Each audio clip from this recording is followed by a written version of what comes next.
नमस्कार दोस्तों, प्रणाम। आज हम जानने की कोशिश करते हैं कि महात्माओं का जन्म दोबारा क्यों नहीं होता और आम इंसान का जन्म बार बार क्यों होता है। 84 के चक्कर में क्यों फंसा रहता है आम इंसान। तो मैं यहाँ कहता हूँ कि ये सारा खेल ध्यान का है। ध्यान एक खेल है, जिज्ञासा, प्रेम, समर्पण, त्याग और गुरु भक्ति का, अपने आप को मिटाने का खेल है। प्रेम प्रेम सब कोई कहें, प्रेम न जाने कोई, जिस मार्ग साहिब चले, प्रेम कहावे सोए। अर्थ है, हर कोई प्रेम प्रेम कहता है, लेकिन सच्चा प्रेम कोई नहीं जानता। जिस रास्ते से ईश्वर मिलता है वही सच्चा प्रेम है। क्योंकि बहुत से मेरे साधक जो इस अंतर आत्मा के सफ़र पर निकले हैं, मैंने देखा है कि सभी बहुत वर्षों से मेहनत कर रहे हैं, ध्यान कर रहे हैं कि वह समाधि को उपलब्ध हो जाएं, मुक्त हो जाएं जन्म मरण के खेल से।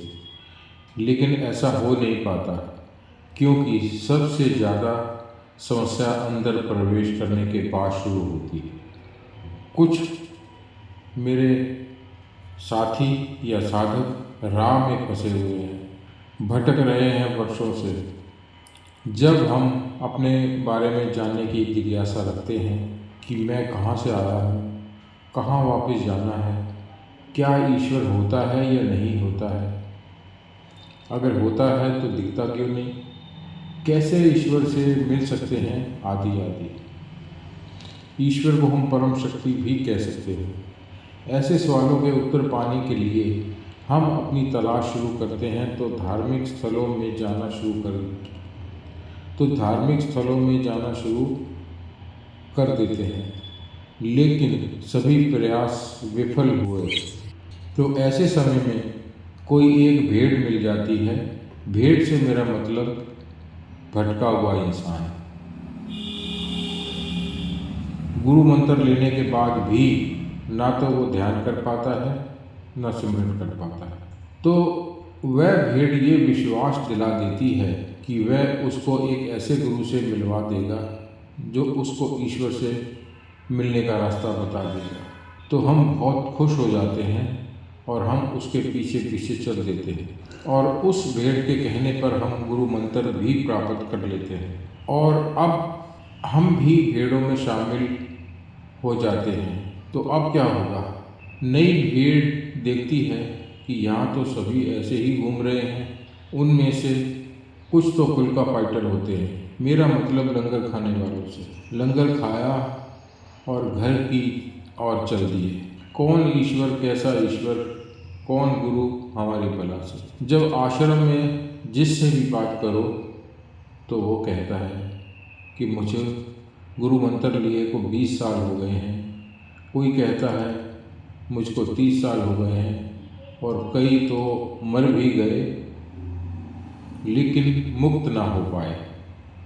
ऐसे आश्रमों में या ऐसे आश्रमों आदि में ये महसूस करवा दिया जाता है कि गुरु साहिब की कृपा के बिना कुछ नहीं हो सकता। याद रखना कि ये अटल सच है कि गुरु साहब के मार्गदर्शन के बिना ये संभव नहीं है। लेकिन हमको ये याद रखना होगा कि गुरु साहब वर्षों से हर सत्संग में यही फरमाते हैं कि आपको पूरा ज्ञान दे दिया गया है, युक्ति दे दी गई है, अब आपका काम है वहाँ तक पहुँचना। अमृत वर्षा हो रही है, सभी अपना अपना बर्तन सीधा कर लें। बर्तन से मेरा भाव है कि अपने दिल के दरवाजे खोल लो, यानी भक्ति चालू कर दो, ध्यान चालू कर दो। ईश्वर हजारों सालों से दस्तक दे रहे हैं हमारे दिल के दरवाजे पर, लेकिन बदकिस्मती से हम ये मान लेते हैं कि हम ध्यान कर ही नहीं सकते। हमारे वश में तो ध्यान करना है ही नहीं, हमारा तो कर्मों में नहीं है, हमारा मन बहुत से ऐसे बहाने बना लेता है, आदि आदि। आश्रमों में पुराने भक्तों ने बहुत बड़ा भ्रम फैला रखा है कि गुरु साहब अपने आप ले जाएंगे, गुरु साहिब हमारे लिए भक्ति करेंगे, हमें ज़रूरत नहीं है भक्ति करने की, जबकि गुरु साहिब वर्षों से दोहरा रहे हैं कि कोई कहीं नहीं जाएगा बिना ध्यान के, बिना भक्ति के। लेकिन अंध भक्त बहुत आलसी किस्म के होते हैं, वह ना तो खुद ध्यान करते हैं ना किसी को करने देते हैं। गुरु साहिब के सत्संग को एक कान से सुनकर दूसरे कान से बाहर निकाल देते हैं।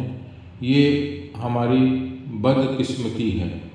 अब गुरु बेचारा क्या करे, ऐसी स्थिति को देखकर ही कबीर साहब ने कहा होगा, सदगुरु बेचारा क्या करे जब सिखन में हो चूक। तो अब बात करते हैं कि हमारा जन्म बार बार क्यों होता है और साधु संतों और महात्माओं का जन्म दोबारा क्यों नहीं होता, राज क्या है।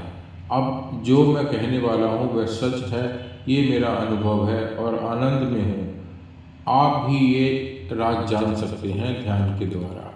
इस शरीर के ठीक पीछे मन बैठा है और मन के काबू में आत्मा है। जब भी किसी इंसान की मौत होती है तो मन आत्मा को लेकर निकल जाता है नए शरीर की तलाश में। मरने के आखिरी समय में जो विचार रहता है उसी विचार के अनुसार हमको नया शरीर मिलता है। इसी तरह 84 लाख योनियों में विचरता रहता है, भटकता रहता है। ये तो हुआ 84 का चक्कर।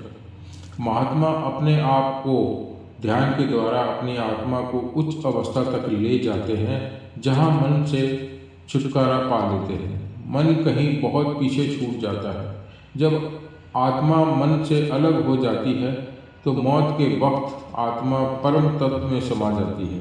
कहते हैं कि महात्माओं की आत्मा कपाल से बाहर निकलती है और साधारण इंसान की आत्मा मन के साथ 9 द्वारों से बाहर निकलती है। आपने देखा होगा कि साधारण इंसान की मौत के समय बहुत तकलीफ होती है। कबीर साहब का कहना है इतनी भयंकर तकलीफ होती है जैसे किसी ने बेरी के झाड़ को गुदा में डालकर मुंह से बाहर खींच लिया हो। बहुत से इंसान ऐसे समय में भयंकर पीड़ा बर्दाश्त नहीं कर पाते और बेहोश हो जाते हैं। जैसे किसी की आत्मा जब गुदा द्वार से निकलती है तो पखाना बाहर आ जाता है।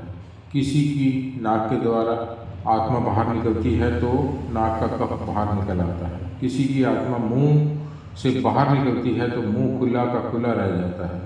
किसी की आत्मा आँखों से बाहर निकलती है तो आँखें खुली रह जाती हैं। किसी की आत्मा कानों से बाहर निकलती है तो सुनना बंद हो जाता है। ये आपने ज़रूर देखा होगा। लेकिन कहते हैं महात्माओं की आत्मा सिर में से बाहर निकलती है तो ऋषि मुनियों ने कहा कि महात्माओं की आत्मा कपाल तोड़कर बाहर निकलेगी। अब समय गुजरते गुजरते ये ज्ञान आम लोग भूल गए और ये समझना शुरू कर दिया कि कपाल तोड़कर जिसकी आत्मा बाहर निकलेगी उसको मोक्ष प्राप्त होगा।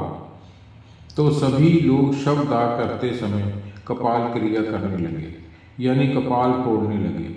आपने देखा होगा कि जब शव को जलाया जाता है तो फिर उसके बाद उसके सर में एक डंडे से जोर से वार किया जाता है ताकि वो कपाल टूट जाए और आत्मा बाहर निकल जाए। ऐसा लोग सोचते हैं इसलिए कि हमारे प्रियजन को मुक्ति मिल जाए, लेकिन इसके पीछे के विज्ञान को वो लोग भूल गए। जब हम गहरा ध्यान करते हैं किसी पूर्ण महात्मा के निर्देशों के अनुसार तो यही ऊर्जा ऊपर की ओर उठनी शुरू हो जाती है। इसी ऊर्जा को ऊपर की तरफ लेकर जाने को ध्यान कहते हैं। इसी के 2 केंद्र हैं, एक थर्ड आई जिसे हम सहस्त्रार चक्र कहते हैं, आज्ञा चक्र कहते हैं, और दूसरा केंद्र जिसे हम मूलाधार चक्र कहते हैं, उसको गणेश चक्र भी कहते हैं, जो शरीर के बिल्कुल नीचे होता है। आत्मा मूलाधार चक्र या गणेश चक्र से यात्रा करती हुई सहस्त्रार चक्र पर खत्म करती है। केवल एक यही ढंग है आत्मा के मुक्त होने का और कोई उपाय नहीं। सभी के मूलाधार चक्र में ऊर्जा सुप्त अवस्था में पड़ी रहती है और वहाँ से ऊर्जा को सहस्त्रार चक्र तक लाना होता है और आत्मा की जिस नाड़ी से यात्रा शुरू होगी उसको सुषुम्ना नाड़ी कहते हैं। जब हम ध्यान करते हैं तो हमारी ऊर्जा ऊपर और ऊपर उठनी शुरू हो जाती है। ये बिल्कुल ही वैज्ञानिक घटना है। परम ऊर्जा का ऊपर उठना और इस परम ऊर्जा के ऊपर उठते ही व्यक्ति के व्यक्तित्व में रूपांतरण होने शुरू हो जाते हैं, शरीर में बदलाव आने शुरू हो जाते हैं। जिस चक्कर में परम ऊर्जा होती है वैसा ही व्यक्तित्व हो जाता है। जैसे कि अगर हम मूलाधार या गणेश चक्र में प्रविष्ट करते हैं तो हमारी बातें सच होनी शुरू हो जाती हैं। इसे हम ऐसे समझें, एक छोटा बच्चा, अभी उसे काम, क्रोध, लोभ, मोह, अहंकार का कुछ भी पता नहीं होता, क्योंकि अभी ये पांचों विकार छिप के बैठे रहते हैं।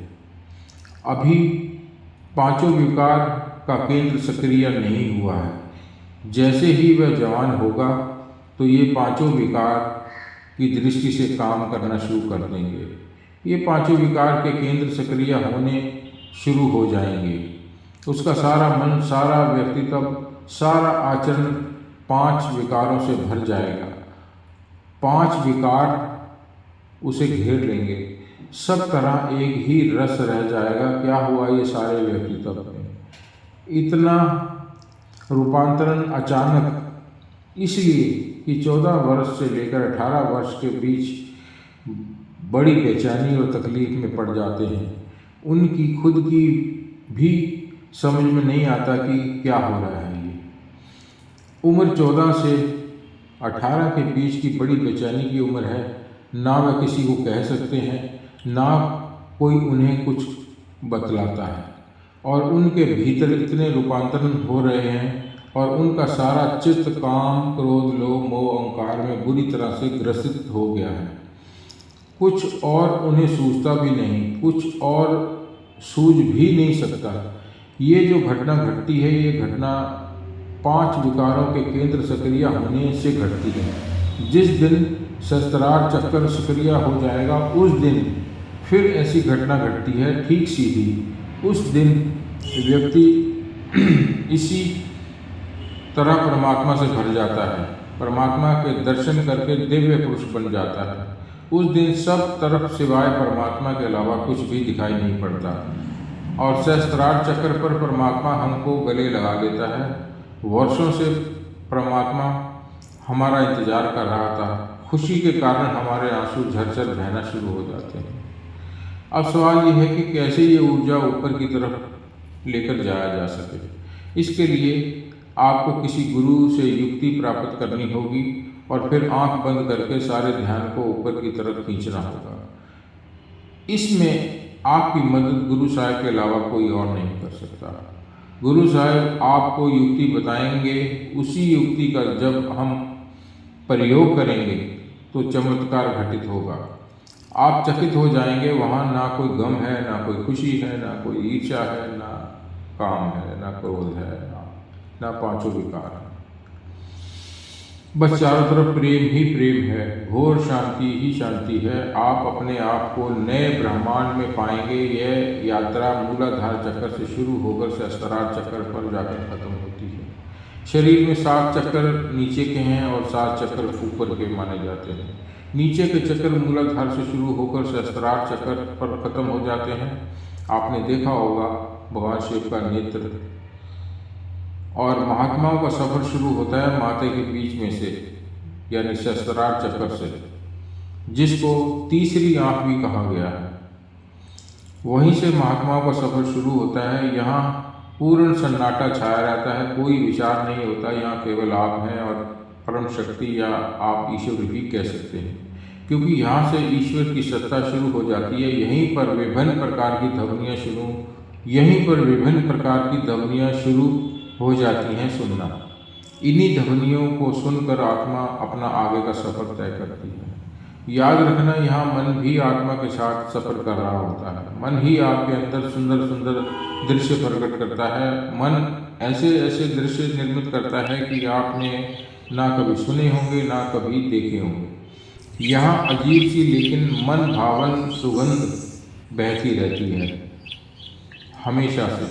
देवताओं के दर्शन भी यहीं पर हो जाते हैं। याद रखना, देवताओं के पास स्थूल शरीर नहीं होता, उनके पास सूक्ष्म शरीर होता है और मुक्ति का सफर स्थूल शरीर के अंदर से शुरू होता है। ऐसा कुदरत का नियम है, ऐसा ही कुदरत ने बनाया है इंसान को। गहरे ध्यान की अवस्था में आप जिनका भी आप ख्याल करेंगे वह प्रकट हो जाएंगे। वहाँ ऐसी मधुर अनुभूति होती है जो कभी नहीं सुनी होगी न जानी होगी। अलौकिकता की प्रतीति होनी शुरू हो जाती है। यहाँ ऐसा प्रतीत होता है कि पांव जमीन पर नहीं चलते, जैसे हम आकाश में उड़ रहे हैं। यहीं पर अमृत वर्षा हो रही है। कुछ साधक जाने में इसी को परम अवस्था समझ लेते हैं और कभी कभी साधक यही अटक कर रह जाते हैं सदा के लिए, आदि आदि। माफ़ करना, आगे का विवरण अगली वीडियो में दूंगा। अगर आपके कोई प्रश्न हो तो आप कमेंट बॉक्स में लिख सकते हैं, और वीडियो अगर अच्छी लगी हो, जानकारी वाली हो तो कमेंट कीजिए, शेयर कीजिए, लाइक कीजिए।